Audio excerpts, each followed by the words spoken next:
मालेगांव शहर के अंदर आगरा रोड के मुतालिक आज आपसे सवालात करना है कि हम बरसरे इक़्तिदार जो है मालेगांव महानगर पालिका के अंदर उन्होंने उसके ऊपर बजट डाला है 9 करोड़ रुपये का। और मालेगांव शहर के मौजूदा एमएलए भी उसके ऊपर रियासती हुकूमत से 9 करोड़ रुपये की मांग की है और वो रोड बनने जा रही है। लेकिन यहाँ पर दोनों बरसरे इक़्तिदार और मौजूदा एमएलए इनकी ये लड़ाई हो रही है। ये धमकी दे रहे हैं कि यार रोड बन ये काम रुकवा के देखो, और ये बोल रहे हम रोड हम बनवाएंगे। और आज रोड की खस्ता हाली बहुत ज़्यादा है। तो इसके ताल्लुक से जो लड़ाई हो रही है, आप इसके ताल्लुक से राष्ट्रवादी के बैनर तले आप क्या बोलना चाहेंगे? बहुत ही अच्छा सवाल है आपका एडिटर साहब। मेरा ऐसा बोलना है कि आगरा रोड का मसला कोई आज का मसला नहीं है। पिछले 30 सालों से आगरा रोड सिर्फ बन रहा है। आप देखते कि हमेशा बजट डाला जाता है और आगरा रोड कभी बनाया जाता है तो कभी उसके ऊपर जालियाँ भी लगाई जाती है। लेकिन आज के जो हालात है वो हालात इस किस्म के हैं कि आज कारपोरेशन जब उस रोड को बनाने के मूड में है और कारपोरेशन उसको 9 करोड़ से ज़्यादा तकमे से मुकम्मल करना चाहती है, तो मैं समझता हूँ कि ये बहुत अच्छी बात है। लेकिन अगर इसके अंदर कोई सियासत की जाएगी तो वो शहरियान के लिए नुकसानदेह। अगर कोई तामीरी काम हो रहा है तो तामीरी काम करने वाली की अगर नीयत साफ है तो उस तामीरी काम को ना कि पेपरबाजी करे और ना कि उसके बारे में कुछ करे, बल्कि उस काम को शुरू करे।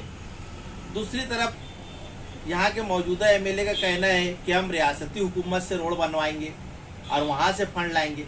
मेरा मानना ऐसा है कि शहर के अंदर बहुत सारे काम काज है, आप रियासती हुकूमत से फंड लाइए, वो सब काम कीजिए। बहुत सारे रास्ते खराब है, अगर आगरा रोड कारपोरेशन बना रही है तो उसको आप भी बनाने दीजिए। अब मैं मौजूदा मेयर और मौजूदा एमएलए से सिर्फ एक बात कहूँगा कि अगर उनको शहर के अंदर तामीरी काम करना है तो तामीरी काम को लेके आपस में भिड़ंत ना करे, झगड़ा ना करे। एक बोल रहे कि मैं रोड बनने नहीं दूंगा, दूसरे बोल रहे रोड बना के रहूँगा। तो ये सिर्फ और सिर्फ एक सियासत है। राष्ट्रवादी कांग्रेस पार्टी का जो मामला है वो ऐसा है कि वो काम करने पे और अवामी खिदमत करने को तरजीह देते। तो हम नहीं चाहेंगे कि यहाँ पर आगरा रोड के मुताल्लिक कोई सियासत की जाए और ये सियासत का जो पिटारा है इसको बंद किया जाए और आगरा रोड फौरन तामीर किया जाए। यही हमारा मुतालबा है। शहर के अवामी मसाइल के ताल्लुक से आप क्या कहेंगे? शहर के अंदर हम देख रहे कि पिछले कई सालों से बहुत सारे मसाइल है। बुनियादी मसाइल में आप ले सकते हैं कि अभी आगरा रोड की आपने एक रोड की बात की है। मैं समझता हूँ मालेगांव के अंदर कोई भी रास्ता सही नहीं। जब एमएलए कोई चुन के आता है तो रियासती हुकूमत से फंड लाता है। वो फंड आते हैं जिससे बड़े बड़े रास्ते शहर के अंदर विकास और तामीरी काम होते। लेकिन मैं पूछना चाहता हूँ मौजूदा एमएलए साहब से कि आपने अभी तक के रियासती हुकूमत से कितना फंड लाया और आपने कितना काम किया? ये आपसे राष्ट्रवादी कांग्रेस पार्टी पूछ रही है। दूसरी बात ये कि कारपोरेशन के इक़्तिदार हम देख रहे पिछले 2.5 साल तक के यहाँ पर मेयर भी कांग्रेस के थे, अभी भी फिर मेयर कांग्रेस के। तो मैं समझता हूँ कि रोड और रास्ते एकदम ख़राब है, गटरें भी एकदम टूटी फूटी है, शहर के अंदर कोई तामीरी काम नहीं है। तो मेरा ऐसा मानना है कि शहर के बुनियादी मसाइल ये दो है कि भाई आप पहले अच्छे से अच्छे रास्ते बनाइए, पुख्ता रास्ते बनाइए, अच्छी गटरें बनाइए, और साथ ही साथ में तीसरा जो सुलगता वो मुद्दा है साफ़ सफाई का। आज शहर के अंदर एक बीच में मीटिंग ली गई और कहा गया कि भाई वाटर गैरेज कंपनी का हम ठेका रद्द कर दिया और ठेका रद्द किया गया। लेकिन मेरा मानना ऐसा है कि ये भी सब सियासत है और वाटर गैरेज कंपनी को अंदर ही अंदर तक़वियत पहुँचाई जा रही है। और मुझे ऐसा लगता है कि इनकी ठेका रद्द करने की कोई नीयत नहीं है। लेकिन अगर इन्होंने ठेका रद्द नहीं किया यहाँ के मौजूदा बरसरे इक़्तिदार ग्रुप ने, और अगर उस ठेकेदार को दोबारा काम दिया तो राष्ट्रवादी कांग्रेस पार्टी शहर के अंदर ऐसा ज़बरदस्त आंदोलन शुरू करेंगी कि ईंट से ईंट बजा के रख देंगी। सर, जैसे अभी वाटर ग्रीस कंपनी का ठेका रद्द किया गया तो उसके ऊपर कोई जुर्माना आयद किया गया है क्या? हाँ, हमने मुतालबा किया था। मैं हाजी यूसुफ सेठ नेशनल वाले साहब के साथ और हमारी राष्ट्रवादी कांग्रेस पार्टी के तमाम बुनियादी मेंबर से वहाँ गए थे, जिसमें इखलाक बाली मुकादम भी थे, इम्तियाज़ गांधी साहब थे, लल्लू सेठ थे, असलम भाई थे, और भी लोग थे। हम लोगों ने जाने के बाद दबाव डाला कि भाई ये जो वाटर गैरेज कंपनी है ये एकदम बोगस और मैं समझता हूँ अटी शर्ती के ऊपर काम ना करने वाली कंपनी है। इसके पास ना तो ट्रैक्टर है, ना तो इसके पास कचरा उठाने वाली गाड़ियाँ है, ना इनके पास लेबर है। ये सिर्फ और सिर्फ मालेगांव के अंदर 2012 से कारपोरेशन से करोड़ों रुपया ले चुके हैं, लेकिन इन्होंने सफाई नहीं की। इनकी गंदगी की वजह से शहर के अंदर डेंगू आया, शहर के अंदर डायरिया आया, शहर के अंदर चिकनगुनिया आया, शहर के अंदर बार बार अलग अलग किस्म की खुजली की बीमारी फैली। और ये वाटर गैस कंपनी ने कचरा उठाने का ठेका लेकर सिर्फ और सिर्फ अपना जेब भरा है। और हमारा मानना ऐसा है कि आज वक्त आ चुका है जब कारपोरेशन के अंदर यहाँ के डिप्टी कमिश्नर नितिन कापड़नी साहब ने कह दिया है कि ये कंपनी अटी शर्ती के मुताबिक काम नहीं करती और इसका ठेका रद्द किया जाए। और ठेका जैसे रद्द भी हो रहा है तो हम चाहते हैं कि इसने कारपोरेशन से जितना पैसा लिया है वो कारपोरेशन का पैसा नहीं है, वो अवाम ने साफ सफाई टैक्स आपको दिया है, अवाम का पैसा है। वो पैसा जुर्माने के तौर पे वाटर गैस कंपनी से वापस लिया जाए और ऐसी कंपनी का ठेका परमानेंट रद्द किया जाए। और एक बात मैं और बोलूँगा यहाँ के बरसरे इक़्तिदार ग्रुप से भी और यहाँ के एमएलए से भी कहूँगा, क्योंकि उनके भी कारपोरेशन के अंदर है तकरीबन 23 कारपोरेटर। तो मैं उनसे कहूँगा कि अगर आप आइंदा साफ सफाई का ठेका देते तो ISO 9002 सर्टिफाइड कंपनी और ऐसी कंपनी जो बेदाग हो, जिसको 25 साल तक के बड़े बड़े शहरों के अंदर साफ सफाई का ठेका लेकर काम करने के बारे में जिनके पास सर्टिफिकेट हो, ऐसी कंपनी को ठेका दिया जाए। सर, अगर राष्ट्रवादी कांग्रेस पार्टी को आने वाला वक्त 2022 में अगर उसको इक़्तिदार मिला तो आप लोग शहर के लिए क्या करेंगे सर? बहुत ही अच्छा सवाल है। हम शहर के लिए बहुत कुछ करना चाहते हैं। देखो, ये जो अवामी नुमाइंदे होते हैं, चाहे वो कारपोरेटर हो, चाहे फिर एमएलए हो, चाहे मेयर हो, ये नुमाइंदे आवाम चुन कर देती है उनकी खिदमत के लिए कि वो जाकर बड़े बड़े ओहदों पर जाकर आवाम की खिदमत करें। हम देख रहे कारपोरेशन के अंदर और शहर के अंदर जो भी काम काज है वो सब टक्केवारी पे है और शहर के अंदर भ्रष्टाचार हद से ज़्यादा बढ़ गया है। और मैं समझता हूँ कि कारपोरेशन के अंदर राष्ट्रवादी कांग्रेस पार्टी का इक़्तिदार आना इसलिए भी ज़रूरी है कि ये शहर को तबाही से बचाने वाला इक़्तिदार रहेगा। आपने देखा होगा कि बहुत ही कम बजट में हाजी शब्बीर अहमद मालेगांव की सदर बल्दिया थे तो यहाँ की नगर पालिका को चलाते थे। आज उनके वक्त के रास्ते, उनके वक्त के रोड, उनके वक्त के पुल आज भी है, गटरे भी आज तोड़ो तो टूटती नहीं, ऐसा पुख्ता काम होता था। तो राष्ट्रवादी कांग्रेस पार्टी जब चुनकर आएंगी तो सबसे पहले वो भ्रष्टाचार को नुकेल लगाएंगी, भ्रष्टाचार को ख़त्म करेंगी, टक्केवारी को ख़त्म करेंगी और शहर के अंदर तामीर का काम होगा, तरक्की का काम होगा। आप जाइए अली अकबर दवाखाने में जाइए, वाड़िया में जाइए या फिर सार्वजनिक हॉस्पिटल में जाइए, आप देखिए वहाँ पर कोई सुविधा नहीं है। तो राष्ट्रवादी कांग्रेस पार्टी आपको अच्छी तिब्बी सहूलतें पेश करेंगी और शहर के अंदर विकास होगा और तरक्की होंगी। और राष्ट्रवादी कांग्रेस पार्टी एक काम और करने वाली है शहर के अंदर कि शहर के अंदर आज तक के किसी भी किस्म का शहर के अंदर कोई ऐसा काम नहीं हुआ है तामीरी काम जिसकी वजह से, जैसे कि मेरा मानना है जैसे कि कल्लू स्टेडियम है वो आज तक के इनकम्प्लीट है, वो कंप्लीट नहीं हुआ। स्पोर्ट के लाइन से काम करेंगी राष्ट्रवादी कांग्रेस पार्टी, आपकी तिब्बी सहूलतें देंगी राष्ट्रवादी कांग्रेस पार्टी।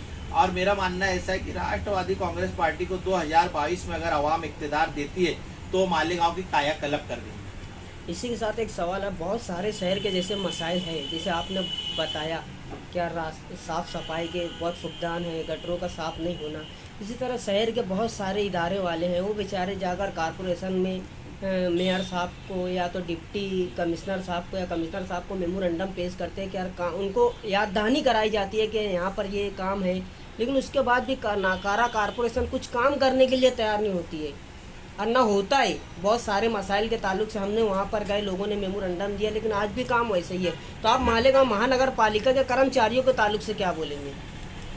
देखो, मेरा मानना ऐसा है कि जब हमारे लीडर निकम्मे हो जाएंगे और हमारे कारपोरेटर जब ठेकेदार बन जाएंगे और बड़े बड़े लीडरान टक्केवारी के चक्कर में रहेंगे तो उस वक्त ऑफिसरों को ऊपर से उनकी पकड़ खत्म हो जाएगी। उनकी फाइलें पास कराने के लिए उनके काम की जो भी वो जिसमें भ्रष्टाचार रहता है वो इन ऑफिसरों के आगे फिरते। वहाँ पर सबसे पहले अगर हम भ्रष्टाचार पे नुकेल लगाएंगे तो उस वक्त ये काम सही ढंग से हो सकता है। और राष्ट्रवादी कांग्रेस पार्टी एक चीज़ चाहती है कि मालेगांव शहर म्यूनसिपल कॉरपोरेशन हो क्या और दीगर अमला हो, उसके अंदर जब तक कि हम ऐसे अफसरान जो आवाम को तकलीफ पहुंचा रहे, काम नहीं कर रहे, उनको जब तक हम सस्पेंड नहीं करेंगे, जब तक उनको घर का रास्ता नहीं दिखाएंगे, जब तक कि उनके ऊपर हम हमेशा के लिए उनको नौकरी से बरतरफ नहीं करेंगे, तब तक कि ये ऑफिसर डरने वाले नहीं है। ये आपको मेमोरेंडम ले लेंगे, रख लेंगे, और बाद में ये वही करेंगे जो इनके दिमाग में। और मेरा ऐसा मानना है कि मालेगांव शहर म्यूनसिपल कॉरपोरेशन हो और ये दूसरे सरकारी अमले हो, वहाँ पर रिश्वतखोरी बहुत ज़्यादा बढ़ गई है। रिश्वतखोरी बहुत ज़्यादा बढ़ गई है, तो मैं चाहता हूँ कि वो रिश्वतखोरी के ऊपर लगाम लगे। इसी के साथ मेरा एक सवाल ये है कि मालेगांव के अंदर जो नल पट्टी 2365 रुपया, ये भी सबको एक बिल दी गई है, तो क्या ये मालेगांव की गरीब आवाम भर सकती है क्या? भाई देखो, नल पट्टी का मामला तो ऐसा हो गया, मैंने अभी अखबारात के अंदर एक मजमून दिया कयामत से कयामत तक। मैंने यहाँ के लीडरान से, यहाँ के मेयर से, यहाँ के कारपोरेटरों से मैंने सवाल किया है, क्या मालेगांव शहर म्यूनसिपल कॉरपोरेशन और यहाँ के कमिश्नर से भी सवाल किया है, क्या कयामत तक नल पट्टी बढ़ाएंगी क्या? ये मेरा उनसे सवाल है, बहुत सुलगता हुआ सवाल है। मालेगांव शहर गरीबों का, मजदूरों का, अकलियतों का शहर है। यहाँ पर हमारे मजदूर भाई दिन रात लोहे से लड़ के लूम चला के थोड़ा बहुत पैसा कमाते, हमेशा मंदी होती है। और अभी लॉकडाउन का पीरियड होने की वजह से 8 महीने से धंधे पानी बंद है, मार्च के महीने से। आज उसके अंदर कारपोरेशन को तो नल पट्टी माफ कर देना चाहिए थी, घर पट्टी भी माफ करना चाहिए थी। हम पावर बिल की भी तहरीक चला के रहे कि पावर बिल भी माफ होना चाहिए लॉकडाउन का। तो ये जो 2365 से भी ज्यादा जो नल पट्टी आई है, सरासर जुल्म है, नाइंसाफी है। मालेगांव शहर राष्ट्रवादी कांग्रेस पार्टी इसके खिलाफ तहरीक चलाएंगी। नल पट्टी के बारे में मैं एक बात बोलता हूँ, 2012-13 में एक स्कीम आई थी कारपोरेशन के अंदर, UIDSMT की स्कीम। उस स्कीम के अंदर कहा गया था कि मालेगांव शहर में कुछ पानी की टाकियां बनानी है, उसके लिए पैसा लग रहा है। तो इन्होंने कारपोरेशन के अंदर, उस वक्त आसिफ शेख मेयर थे, कारपोरेशन के अंदर इन्होंने ठहराव पास किया कि हर साल 5% या 10% नल पट्टी बढ़ेंगी। मेरा मानना है कि शायद 5% बढ़ेंगी या 10%, वो देखना पड़ेगा। तो इन्होंने आज तक की उस नल पट्टी को बढ़ाते बढ़ाते, जब 800-850 रुपये नल पट्टी थी, आज 2300 से ज्यादा हो गई है।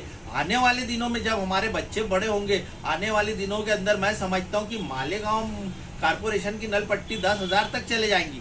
तो राष्ट्रवादी कांग्रेस पार्टी मालेगांव शहर के कमिश्नर त्रिंबक कासार साहब से मुतालबा करती है, यहाँ के मेयर से मुतालबा करती है कि स्पेशल महासभा लेके नल पट्टी जो बड़ी है, जायद नल पट्टी, उसको कम किया जाए, और यहाँ पर जो हर साल नल पट्टी बढ़ा रही की दी जा रही है वो भी कम किए जाए। नहीं तो हम इसके लिए तहरीक का रास्ता अपनाएंगे। मालेगांव शहर के अंदर शुक्रिया, एक साल से जायद हो गया, और मालेगांव शहर के पहले जो मौजूदा सदर थे राष्ट्रवादी कांग्रेस पार्टी को, उन्होंने इस्तीफा दे दिया, और अभी तक के मालेगांव शहर के अंदर राष्ट्रवादी कांग्रेस की पार्टी का कोई भी सदर पार्टी की तरफ से मुंतखब नहीं हुआ। इसकी क्या वजह हो सकती है सर? बहुत ही अच्छा सवाल है। राष्ट्रवादी कांग्रेस पार्टी खास तौर से दबे कुचले अकलियतों की पार्टी है। शरद पवार हमारे लीडर है। हम शुरू से 2005 से हम राष्ट्रवादी कांग्रेस पार्टी में है। मैं 4 मरतबा मालेगांव शहर महानगर का जनरल सेक्रेटरी रहा हूँ। मेरे जनरल सेक्रेटरीशिप के अंदर सबसे पहले तो सुदाम अन्ना खैरनार सदर थे, फिर उसके बाद हाजी यूसुफ सेठ बने नेशनल वाले, उसके बाद दोबारा सदारत मिली हाजी यूसुफ सेठ नेशनल वाले को, उसके बाद यूनुस दादा बने और बाद में मुफ्ती साहब को बनाया गया। 2019 के इलेक्शन में जब मुफ्ती साहब ने MIM से इलेक्शन लड़ा तो उसके बाद उनका यह ओहदा चला गया, और आज तक के मालेगांव शहर की सदारत का ओहदा खाली है, जिसके लिए हम लोग कोशिश कर रहे हैं। लेकिन हमारे देखने में ऐसा आ रहा है कि जो लोग राष्ट्रवादी का, जिनका कहीं से भी कोई रिश्ता नहीं है, कोई नाता नहीं है, कुछ लोग उसके अंदर अलग पार्टियों के, वो लोग यहाँ से बम्बई जा रहे, किराया खर्चा कर रहे, गाड़ियाँ भर रहे, और वो लोग आकर यहाँ पर अफवाह उड़ा रहे कि उनको सदारत मिलेंगी। तो मैं सबके बारे में एक ही बात बोलना चाहता हूँ कि राष्ट्रवादी कांग्रेस पार्टी की सदारत जल्द ही इंशाल्लाह मिलेंगी, लेकिन ऐसे शख्स को मिलेंगी जो पार्टी का वफादार हो और पुराना जिम्मेदार हो। और हमारी कोशिश यही है कि यहाँ की सदारत हाजी यूसुफ सेठ नेशनल वाले साहब को मिले, जिसके लिए हम एड़ी चोटी का जोर लगाएंगे, और इंशाल्लाह उनको सदारत मिलने के बाद आप शहर के अंदर फिर से राष्ट्रवादी कांग्रेस पार्टी को एक नए रंग में देखेंगे, और इंशाल्लाह हम दुआ करेंगे कि सदारत का काम जल्द से जल्द हो।